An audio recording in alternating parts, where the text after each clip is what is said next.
नमस्कार,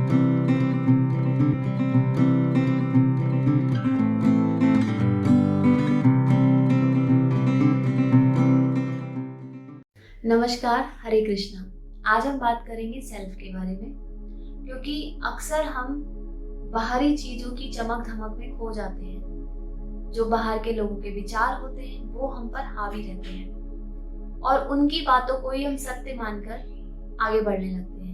लेकिन जब आगे तकलीफें आती हैं तो हम दुखी हो जाते हैं। जो हकीकत है, जो हमारे पास है, हम उसकी कदर नहीं करते हैं, उसकी कोई वैल्यू नहीं होती है। कहते हैं ना, जब हमारे पास चीजें होती हैं हम उसके बारे में सोचते नहीं हैं, हम इजी में आ जाते हैं, इजी में। जिनके पास नहीं होती है उनको उस चीज की वैल्यू होती है। फॉर एग्जाम्पल, अक्सर हम जब घर से बाहर निकलते हैं कुछ खरीदने के लिए, तो जो बाहरी चमक धमक है वो हमें इतनी आकर्षित करती है कि जो चीजें हमें नहीं चाहिए वो भी हम अपने घर लेके आ जाते हैं।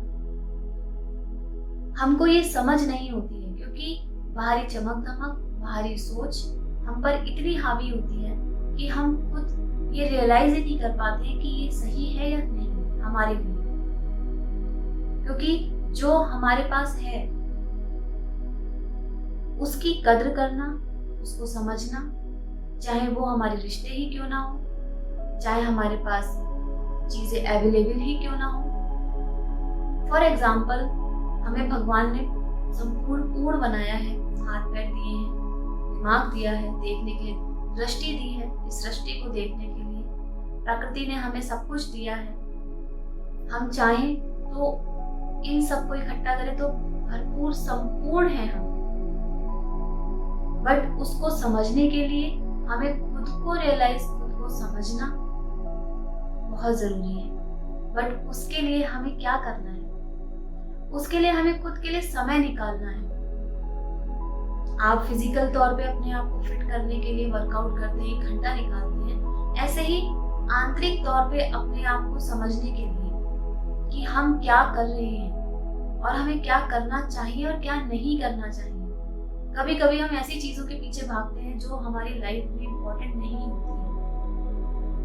हमको नहीं पता होता है कि ये सही डायरेक्शन में है या नहीं, लेकिन हम उसके पीछे अपने महीनों सालों गवा देते हैं। जब वो चीज आपसे हाथ से छीन ली जाती है या आप अनसक्सेसफुल हो जाते हैं तो आप दुखी हो जाते हैं। लेकिन जो आप जीवन जीना चाहते हैं, जिसमें आप खुश रह सकते हैं, जो आपके पास चीजें हैं, अवेलेबल हैं, आप उनकी कदर, उनकी वैल्यू नहीं समझते।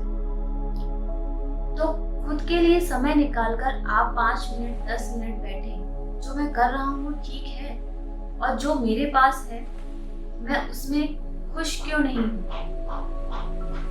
और जो है उसकी मैंने कदर नहीं की। तो इसीलिए लाइफ में आप अपने लिए समय निकालें, क्योंकि उसके बारे में कहते ना, हम इंटरनल अपने मन से कनेक्ट नहीं होते हैं, सेल्फ से कनेक्ट नहीं होते हैं, तो हम बेकार की फिजूल की चीजों में अपनी बहुत सारी एनर्जी वेस्ट कर देते हैं। बाहरी तौर पे दिखने के लिए हम बहुत कुछ करते हैं, क्योंकि जिंदगी में ज्यादातर लोग शो ऑफ ज्यादा चलता है और आज के टाइम में तो बहुत ज्यादा है कि उसने ऐसा किया है तो मुझे उससे बेटर करना है। यहाँ तक कि आजकल बच्चों में भी वो कंपटीशन की भावना बढ़ती है कि उस बच्चे के इतने अच्छे अंक हैं तो मेरा बच्चा उससे बेटर करेगा।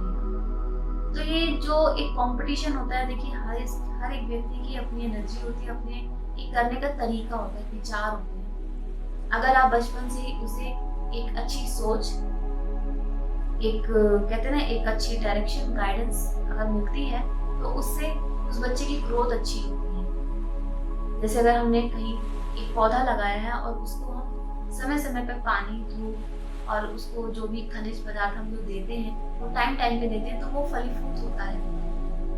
लेकिन उसके लिए हम रूट पे जाते हैं। इसीलिए हमारा रूट क्या है? हमारी सेल्फ।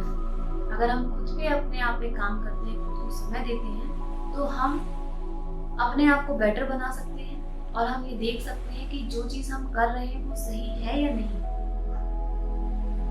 और जो हमारे आसपास है, जो भी हमें भगवान ने दिया है, नेचर ने दिया है, प्रकृति ने संपूर्ण बनाया है हमको, तो हमें अगर हम कलेक्ट करें तो बहुत कुछ है हमारे पास, लेकिन हम उसमें ना जीकर हम एक मिथ में जीते हैं, इमेजिनेशन में जीते हैं, बहुत सारी चीज़ों में जिसकी आप ज़रूरत नहीं है। इसीलिए सेल्फ के साथ रहें, समय दें खुद के लिए। और इसके लिए सबसे ज़्यादा जो आपके लिए कहते हैं ना हेल्पफुल है, वो है मेडिटेशन और साधना। जो अगर आप साधना करते हैं, ध्यान करते हैं, तो ये आपको आपकी खुद की सेल्फ से जोड़ता है, यानी खुद की अपनी सबकॉन्शियस सोच से आपको जोड़ता है। तो मेडिटेशन करें और अपने आप को अच्छा बनाएं, एक बेहतर इंसान बनाएं। जो आपके आसपास है उसकी कदर करें और खुश रहें। हरे कृष्ण।